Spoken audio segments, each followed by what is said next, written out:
দেখো দীঘাতে লোক দেখো শুধু।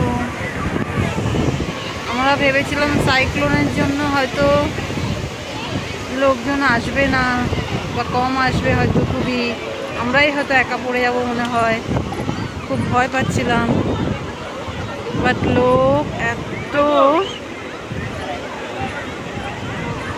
মনেই হচ্ছে না যে কোনো ঝড় বৃষ্টি আসার কথা আছে বা ভোট আছে এখানে।